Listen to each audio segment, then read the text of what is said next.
Itoshe nimkaribishe mwinjilisti wa kimataifa. Ungempa Yesu makofi. Piga makofi na vigelegele kwa Yesu. Haleluya. Haleluya, haleluya. Mpaka kule nyuma, hebu punga kwa Bwana. Nyanyua mikono yako juu. Haleluya.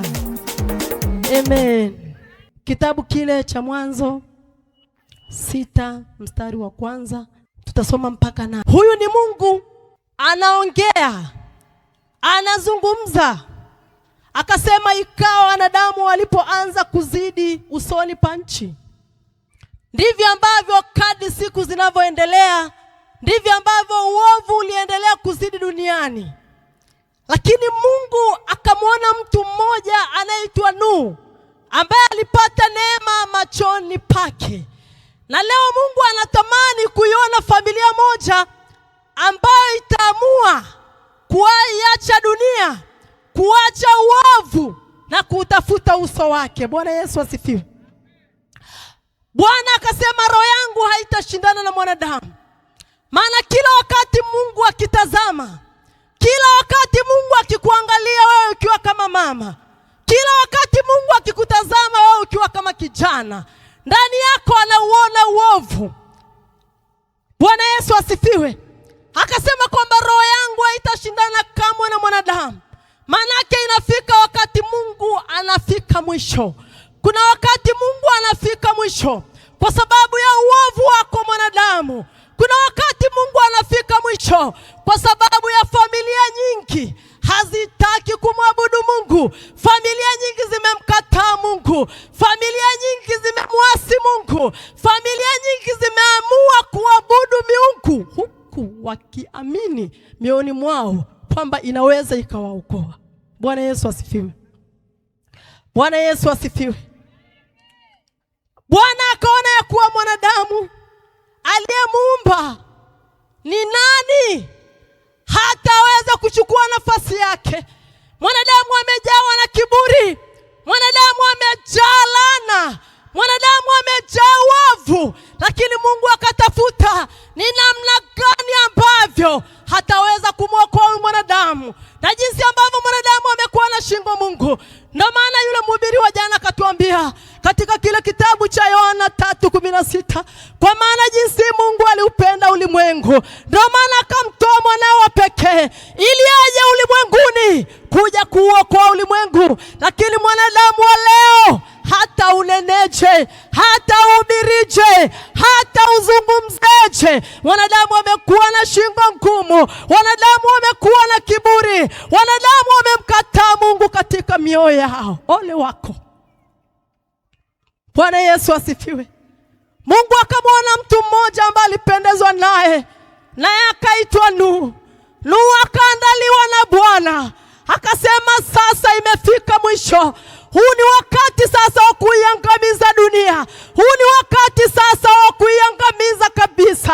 Huu ni wakati wa kuiteketeza kabisa, ili mradi asimuone mtu tena. Bwana Yesu asifiwe. Nuhu akaandaliwa, akaambiwa Nuhu, tengeneza safina. Nuhu alikuwa akipita miji kwa miji, alikuwa akihubiri habari njema za Yesu Kristo, kama alivyokuwa anahubiri Yohana akiwa pale kwenye ule mto Yordani, akisema tubuni mrejee, maana ufalme wa mbinguni umekaribia. Unaweza ukazani kwamba una muda bado hapa duniani, lakini nataka nikwambie muda umekwisha. Muda umekwisha, maana mchana umeendelea, usiku umekaribia, na mwana wa Adamu yuko karibu kuja kulichukua kanisa lake, kuja kumchukua mtu mmoja ambaye ataamua kuiacha dhambi, ambaye ataamua kuiacha dunia, ambaye ataamua kusema dunia niache. Bwana Yesu asifiwe. Bwana Yesu asifiwe. Nuhu akaandaliwa, akaambiwa tengeneza safina. Nuhu akapata neema ya na familia yake.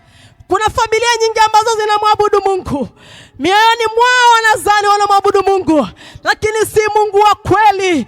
Wana miungu katika nyumba zao, wana ibada zao wanazozijua wenyewe, lakini sio huyu Mungu tunayemjua. Maana huyu Mungu ni moto ulao. Huyu Mungu ana uweza mkubwa.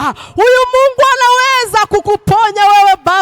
unayewaza kwa waganga wa kienyeji, huyu Mungu anaweza kukuponya wewe mama. Mungu akaanza kumwadhibu mwanadamu pamoja na kiburi chake.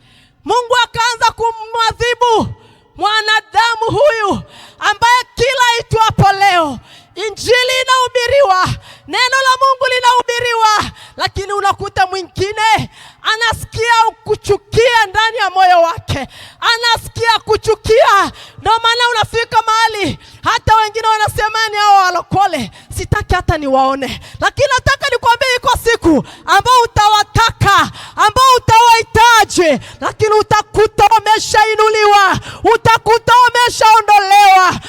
Utakuta wakati huo hautamwona hata mmoja, maana imefika mahali Mungu anataka kuwachukua wale wa kwake, wale waliofua mavazi yao, wale waliokubali kuiacha dunia. Haleluya! Bwana Yesu asifiwe. Bwana Yesu asifiwe. Huyu Nuhu akajitahidi kwa bidii zote, huyu Nuhu akajitahidi kwa gharama zozote, lakini wanadamu wakakataa, lakini wanadamu wakajidai, wana elimu zao, wana pesa zao. Maana mtu mwingine anaweza akajiona kwamba ana pesa, mwingine anakuambia eti Yesu nimweke wapi? Hauna nafasi ndani yake, anasema hana nafasi. Lakini kuna wakati utamhitaji mama, kuna wakati utamhitaji wewe baba, kuna wakati utamhitaji tu. Bwana Yesu asifiwe. Mungu akaamua mvua inyeshe, mvua mfululizo. Wakati wa masika unakuta mvua za kawaida tu zikinyesha, unashanga unaona na radi zinashuka. Wanadamu tunakimbia vyumbani, wanadamu tunajificha kwenye neti, wanadamu tunakimbilia vitandani, kwa sababu tunaiogopa mvua ya kawaida, mvua ambayo Mungu aliachilia juu ya mwanadamu ili tupate kulima, ili tuvune, ili tule vizuri, tuendelee kumwabudu Mungu. Lakini hiyo siku ya ajabu, hiyo siku ya utisho, hiyo siku ya hukumu, Mungu ataachilia mfululizo. Mungu ataachilia mfululizo, ataimwaga ghadhabu juu ya dunia hii, ataimwaga ghadhabu ya kutisha, ghadhabu yenye uchungu, ghadhabu ambayo huwezi kuvumilika juu ya mwanadamu, juu ya mwanadamu. Nataka nikwambie jioni ya leo, nafasi ipo, nafasi ipo. Kubali baba kumwacha mke wa mtu, kubali mama kuacha mke wa mtu, kubali wewe mama unayemwachisha mume wa mtu anakuja kukuhudumia wewe na familia yako, ili hali ameiacha familia yake. Hebu kubali leo kumwacha huyo baba, hebu kubali leo kumwacha huyo baba akaitunze familia yake, maana ghadhabu ya Bwana imeshuka leo. Ghadhabu ya Bwana itashuka kwenye familia yako, itashuka kwenye malango ya nyumba yako, wala una cha kujibu. Bwana Yesu asifiwe. Mungu akasema roho yangu haitashindana kamwe na mwanadamu. Kuna wakati Mungu anachoka. Mwogope huyu Mungu mama, mwogope huyu Mungu. Huyu Mungu anaua, huyu Mungu anateketeza. Hebu kubali kuiacha hiyo dhambi mara moja. Haleluya. Yohana akasema tubuni, maana ufalme wa mbinguni umekaribia. Mchana umeendelea, usiku umekaribia. Yesu yuko karibu mama, Yesu yupo karibu dada. Tengeneza maisha yako. Kigoto, tengeneza maisha. Watu wa Bulale, tengeneza maisha. Wewe ambao unajiona bado una muda hapa duniani, tengeneza maisha yako.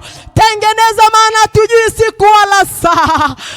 Katika Ufunuo akasema kisha nikaona wafu wakubwa kwa wadogo. Maana haijalishi ni mtoto anaweza kaondoka muda wowote, haijalishi ni kijana unaweza ukaondoka muda wowote, haijalishi ni mzee, haijalishi ni baba ni mama, muda wowote unaweza ukaondoka hapa duniani. Inakutegemea umetengenezaje na Mungu. Inakutegemea umetengenezaje. Umetengenezaje? Umetengenezaje? Wewe unaisikia sauti hii ukiwa nyumbani kwako, umetengenezaje? Umetengenezaje? Umetengenezaje? Hebu kubali leo kumpa Yesu maisha wewe mama. Hebu kubali leo. Hebu kubali leo. Bwana Yesu asifiwe. Bwana Yesu asifiwe. Mungu akasema roho yangu haitashindana na mwanadamu. Mvua ikanyesha muda mrefu, siku 40. Mvua inazidi kunyesha. Wanazani ikinyesha leo kesho haitanyesha. Kumbe ikinyesha leo kesho inaongezeka. Kesho kutwa inaongezeka. Kesho kutwa inaongezeka. Siku ambazo idadi kwao waliokuwa na ubabevu wa kuogelea walifika mwisho. Walifika mwisho. Huu ni wakati wa kutengeneza mama. Siku ya leo ambayo unaisikia sauti hii, kubali. Kubali kutengeneza maisha. Kubali kutengeneza maisha kijana. Tuna muda mchache tu. Tuna muda mchache tu. Hebu kubali. Hebu kubali kumpa Yesu maisha. Hebu mkaribisha kwenye familia yako. Kuna mtoto mmoja siku moja akaingia kwenye ibada moja. Maana wanaitaga ibada za walokole. Yule mtoto alivyoingia kumwabudu Mungu akaifurahia ile ibada. Lakini alivyotoka, alivyorudi nyumbani, akamkuta baba yake na mama yake wamekaa wanamsubiria. Ulikuwa wapi? Mtoto akamwambia, nilikuwa kanisani, nilikuwa namwabudu Mungu. Lakini baba na mama wakamwambia, ole wako. Labda kama sio mimi niliyekuzaa, labda kama hujatoka kwenye tumbo langu wewe mtoto, sitaki kusikia habari za walokole kwenye malango yangu. Bwana Yesu asifiwe. Sitaki kusikia. Sitaki kusikia. Lakini siku moja yule baba aliugua. Aliugua, maana Mungu akikupenda, Mungu akikukusudia, hakuna wa kukuzuia. Yule baba alipougua siku moja, alishangaa yule mtoto anamwambia baba, nikakuitia mchungaji. Baba, nikakuitia waombaji. Baba, nikakuitia mtu sahihi katika maisha yako. Ndipo baba alipokuja kukutana na Mungu. Alipokutana na Mungu, akasema, hakika nilikuwa sijui. Nilichelewa wapi? Nilikuwa wapi? Nilikuwa wapi? Ilibidi ampe mtoto zawadi. Maana mtoto alimwonyesha njia sahihi. Maana alimwambia, hatuwezi kuiacha dini yetu ya zamani. Hatuwezi kuacha kumwabudu Mungu tuliyemzoea. Maana walikuwa na ibada zao, wanazijua wana wazazi wao. Lakini baada tu yule mtoto kumuita mtumishi wa Mungu, cha kwanza kabla ya kutaka maombi akasema, niongoze sala ya toba. Akasema, niongoze sala ya toba. Akasema, nataka kutengeneza. Ibada yangu haikuwa sahihi. Mungu niliyekuwa ninamwabudu hakuwa sahihi. Nahitaji kutengeneza. Mungu anakutaka leo mama. Mungu anakutaka leo baba. Hebu tengeneza. Hebu kubali Yesu aingie kwenye hiyo nyumba yako. Hebu kubali Yesu aingie. Maana akiingia ataleta uzima, ataleta afya. Utafunguliwa wewe na uzao wa tumbo lako. Utafunguliwa wewe na nyumba yako. Utafunguliwa wewe na ndugu zako. Haleluya. Haleluya. Haleluya. Haleluya. Hebu punga kwa Bwana uko uliko. Punga namna hii. Punga namna hii. Usikubali Mungu akakuchoka. Achana na ibada hizo unazozifanya. Maana unazijua mwenyewe. Ibada hiyo unaoifanya isiyo na Mungu, unaijua.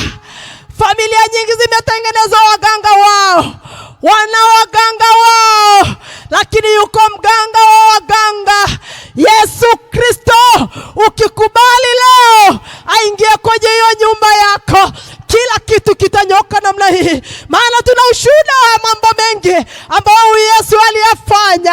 Hakufa bure huyu mwanaume Yesu. Hakuvulishwa nguo.